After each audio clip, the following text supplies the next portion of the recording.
Noong nakarang taon, pinuntahan natin ang kasalukuyang ginagawang Capas to Botolan Road dito sa sitio Baag, San Jose, Tarlac.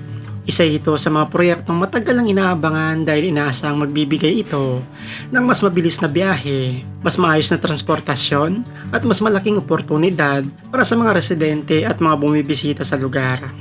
Sa mga panahong iyon, makikita pa lamang ang unti-unting pagbabukas ng mga kalsada habang patuloy ang konstruksyon sa gitna ng mga kabundukan.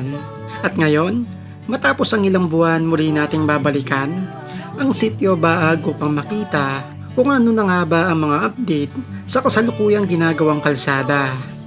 Kumusta na kaya ang progreso ng proyekto? Ano na nga ba ang pagbabago sa paligid? At paano nito naapektuhan ang buhay ng mga taong naninirahan dito? Samahan niyo ako sa ating muling paglalakbay dito sa sitio Baag, San Jose, Tarlac para tuklasin ang kasalukuyang estado ng Capas Botolan Road. So tara, umpisa na natin ang travel adventure.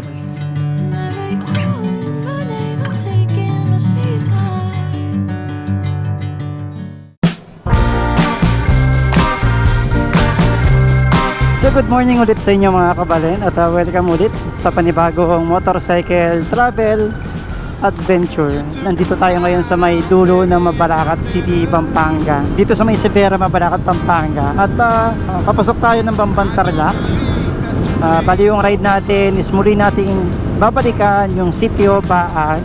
And then titignan natin kung ano na yung update. Yan, yung update dun sa may ginagawang Capas Botolan Road. So yung magiging ruta natin mula dito sa may Bamban, pagdating natin ng boundary ng Capas at Bamban, dun sa may Cloverleaf, kakanan na tayo doon paakyat ng Nuclark City Access Road.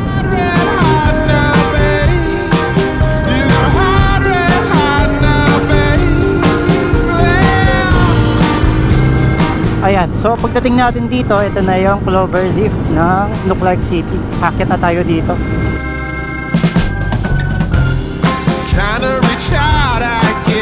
Ayan, so mula dito sa may Nuclark City Access Road, yung sitio Baag is meron siyang 29 kilometers. Ayan, at meron siyang 38 minutes. Estimate time of arrival natin is nasa 8:10 ng umaga. So mabilis lang naman yung biyahe doon kasi wala naman traffic at maluwag yung kalsada. Dito na tayo sa may Nuclark City.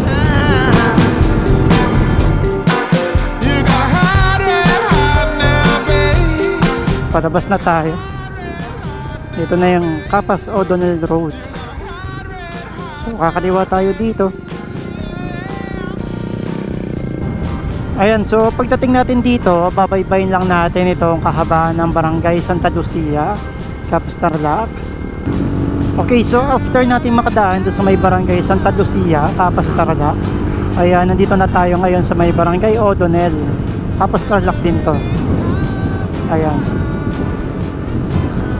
So yung Barangay O'Donnell, ito yung way papunta ng Crow Valley or dyan sa may Serap, dyan sa may jump off din ng mga Pinatubo 4x4 trail. Ayan. Tapos may junction dito, yung papuntang sitio Baag, is kakanan tayo. Ayan, in 300 meters. Ayan, kanan na tayo dito. Tapos para may bagong coffee shop dito, ayan o, Dark Cafe. Puntahan natin mamaya. Siguro bago tayo umuwi ng Angeles, Pampanga, diyan na tayo kumain. Pagbaba natin dito sa may sitio Baag. Lagi ko nadadaanan yung coffee shop na yun kapag pumupunta ako dito. So this time, puntahan naman natin para matry din natin yung kape nila at saka yung mga pagkain. Kasi kapag umakyat ako ng sitio Baag, laging dyan na lang ako sa may itaas na kumakain eh. So matry naman natin yung coffee shop dito sa may ibaba, dito sa may Barangay O'Donnell.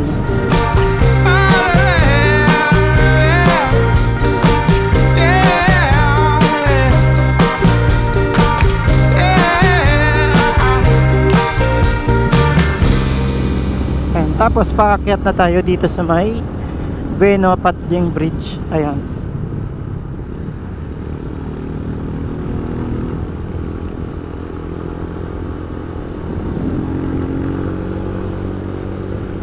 Tagal na natin di nakakadaan dito. Daming buhangin talaga oh.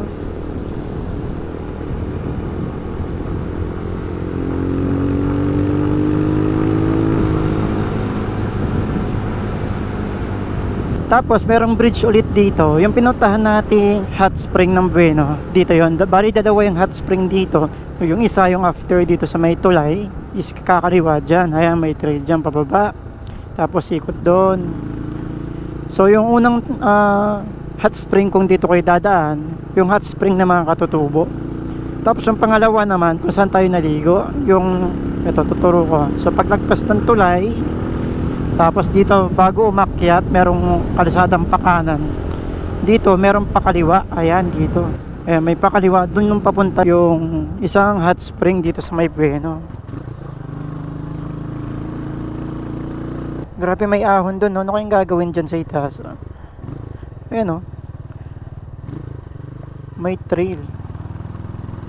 Tapos mukhang paakyat siya doon. No? Para may overlooking. Parang dinedevelop dun sa may taas. Pati para natin ang drone, tingnan natin kung ano meron. Ayan, dun siya sa may bungad, dun sa may tinuro kong second hot spring, mapakaliwa. Meron din siyang trail dun sa may bungad nun. Wow, ganda ng tubig dito sa ilalim. Oh. Tapos may kalsada na rin pala dito. Sa ibaba. Saan kayo papunta to? So tinagal-tagal ko nang dumadaan dito. Ngayon ko lang pala napansin na golf course pala ito. Yun, kung di ako minto dito, di ko makikita na golf course pala siya. Ayan, so ito yung way kanina. Dito tayo nanggaling. Doon yung Patling Bueno Bridge. Tapos ito yung dinaanan natin bago tayo umakyat. Ayan, ito yan. Tapos sa may diretso na yan, papasok. Doon yung papunta ng Bueno Hot Spring na pinuntahan natin dati. Tapos dito, sa pagpasok din mismo niyan, meron akong nakikitang trail. Ayan, may trail sa paahon, no? Paakyat ng bundok. Hindi na masyadong kita sa drone. Lapit natin siya. Ayan. Medyo kita na. Ano, may ahon siya doon. Paakyat, ayun, no? Matarik-tarik din pala. Ano kayong gagawin dito, eh, no? Ang ganda, oh. Kaya, no? May overlooking view. Pero ang tarik na itong ahon na to. Ayan, tapos meron pa siya dito. Ayan, tarik na ito. Kala ko yun na yun. Itong dito. Akit pa pala siya dito. Ayun, no? Akit pa siya doon. Ang tarik. Ano kayong gagawin dito, yun, no? Ang tarik din ng pangalawang ahon. After nitong siko. Akit natin doon yung drone. Tignan natin kung ano meron. Marites, eh, no? Nakit pa dito. Tapos may way pa siya dito. Ayan. Wow, patag siya sa itaas. Ano kaya meron dito, no? Napit pa natin yung drone nang makita natin. Dito may bahay. Do para may daanan siya doon. Hindi malayo sa road. So dito meron katugtong pa yung trail. Ayun, nakit pa siya doon. Ayun, no? Kaya papunta to, no? Chat ko nga si Brother Jerome. Baka alam niya tong rutang to. Lagi siya nag-enduro dito, eh. Tapos mukhang tatagos lang din siya doon sa may kabila. Ayun, no? Ayun na yung Bueno Climb, eh. Papuntang Sitio Baag. Ayun, no? Dugtong siya doon. Dugtong na siya. Ayun, no? Ayun na yung Kapas Botolan Road, oh. Kitang-kita na yung gas-gas doon. Na doon siya lulusot. Ayan yung paakyat. Kita natin yung Bueno. Ayan, Bueno Bridge. Ganda, oh.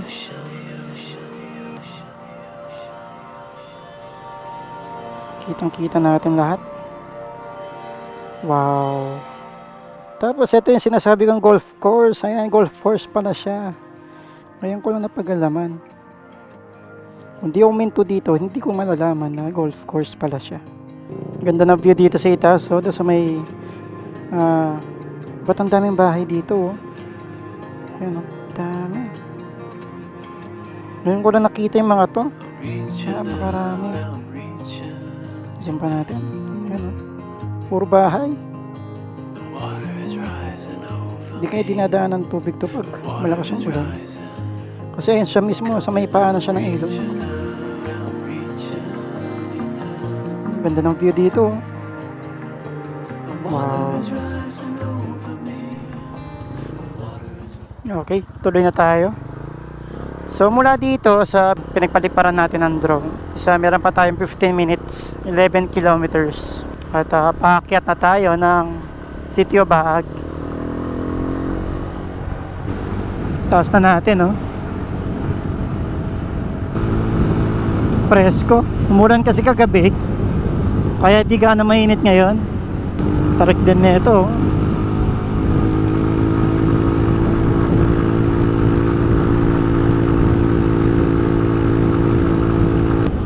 Okay, so malapit na tayo sa may junction ng Sitio Baag at Monasterio de Tarlac.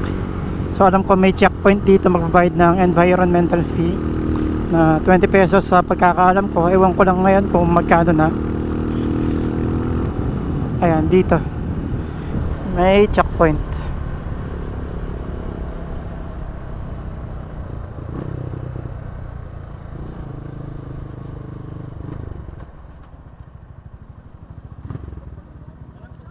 Sa Baag, sir. So ito na yung mismong climb ng Sitio Baag.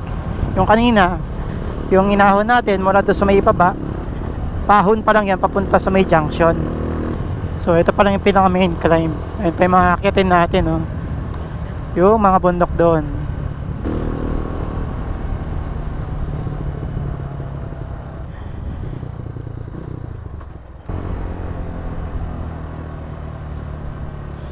Ayan, ito yung isa sa mga magandang overlooking spot dito sa may Sitio Baag. Ayan na yung Sitio Baag view deck. Tapos ito yung cafe Osefina. Naging opisina. Ayan siya, oh. So diretso lang tayo. Di na tayo akit ng view deck since na ilang beses na rin tayo nakapunta dyan. Ito yung view deck, ayan. May signage. Tapos ito yung Choco Bag sa may kaliwa. View deck dito. Bukas yung view deck ngayon. So diretso tayo. Dito tayo nag-overnight last time sa may Choco Bag. Ang presko ngayon. Tapos ito naman yung Cafe Tana, yung RDC campsite. Ayan. Ito na, napakaganda ng mga kabundukan dito sa may taas. Grabe. Wow. Dito may campsite din dito. So may gawing kanan. Medyo matarik nga lang yung paakyat dyan, tsaka lubak-lubak. Ayan, ayun yung paakyat ng campsite. May pangalan na siya ngayon. Ano yung nakalagay? Off-grid. Ayan, off-grid campsite. Tama, ayan. Ahon ka dyan kaso off-road nga lang.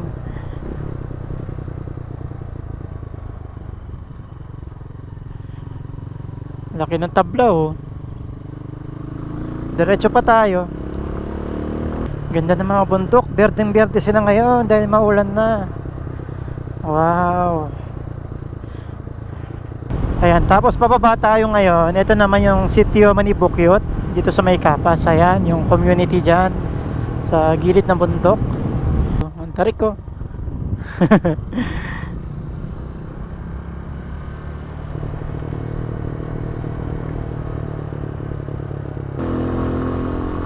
Dito gaganda na rin ng mga bundok, oh. May bahay pa dun sa may taas. Ayan, dito off-road pa rin. Nag-iba yung kulay ng lupa. Dati brown to, eh. Diretso lang tayo. Huwag lang sana maputik. Putik nga, oh.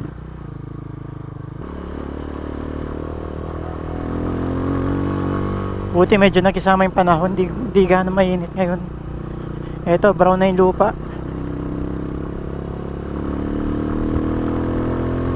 Diretsuin lang natin.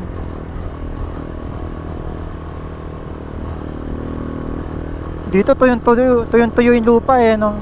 Sa may bungad medyo maputik. Tsaka mas maayos na siya ngayon kumpara nung last year nung nagpunta ako dito. Medyo lubak-lubak talaga yung trail.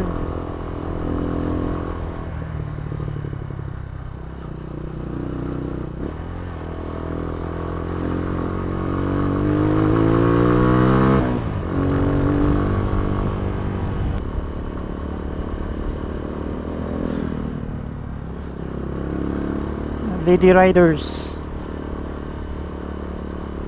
Dulas ng kulay itim na lupa. Ito na yung dulo, oh. Diretsuhin lang natin. Ganda ng mga bundok dito sa banda, oh. Uy, may mga kalabaw pa.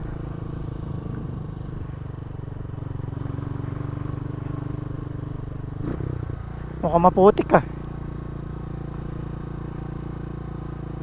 Putik nga. Agad pa tayo. Malukay ube. Grabe kaputik.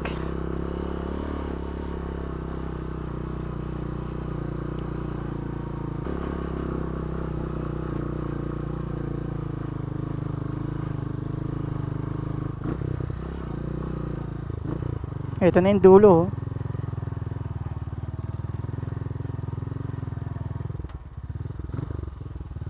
So ngayon, ito na muna yung nagagawa o yung parang naaayos nila. Hindi pa talaga nila natuloy, no? Tarik, oh. Maputik yan. Kung saan di maputik, pwede natin nakyatin. Palipad tayo ng drone. Tignan nyo naman yung putik. Taas natin, no? Sa ganda ng mga bundok dito sa may gilid, parang doon sa may Mount Williams. Ayan, so kasalukuyan, nandito tayo sa may pinakadulong parte nitong ginagawang Capas-Botolan Road. Parte ito ng Sitio Baag.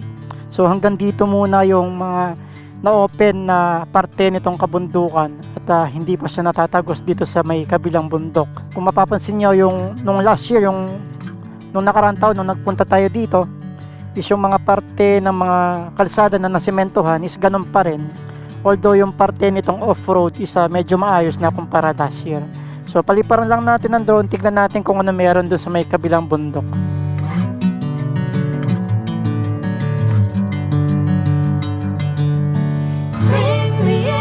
Golden sunlight. If I'm going with you, I know we'll get to the other side. Sinking in, I know this feels right. Catching a breeze, love moving through me like a wildfire, like a wildfire.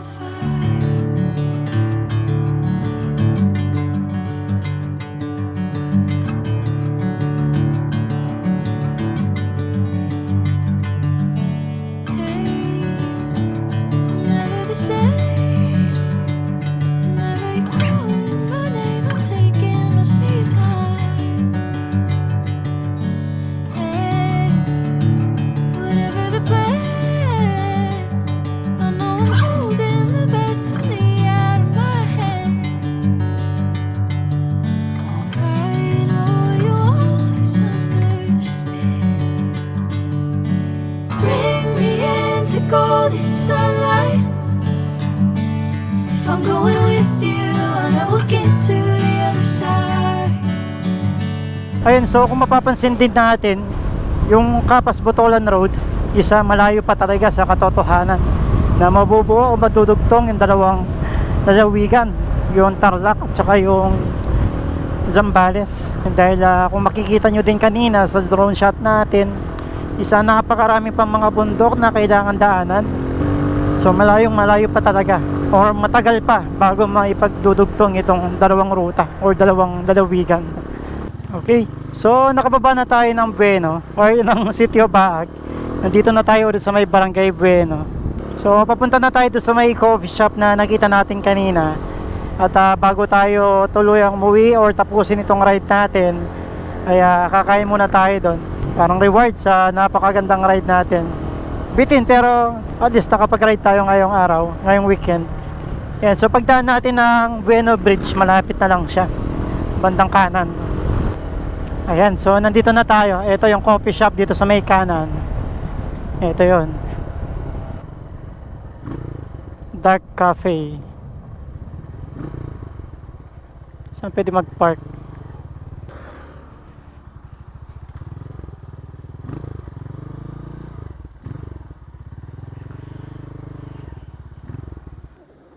Okay, nandito na tayo sa may Dark Cafe. Ayan. Ayan, so kasama natin si Ma'am Rosel, yung owner nitong Dark Cafe dito sa may part na to ng barangay O'Donnell. O'Donnell Capas Tarlac.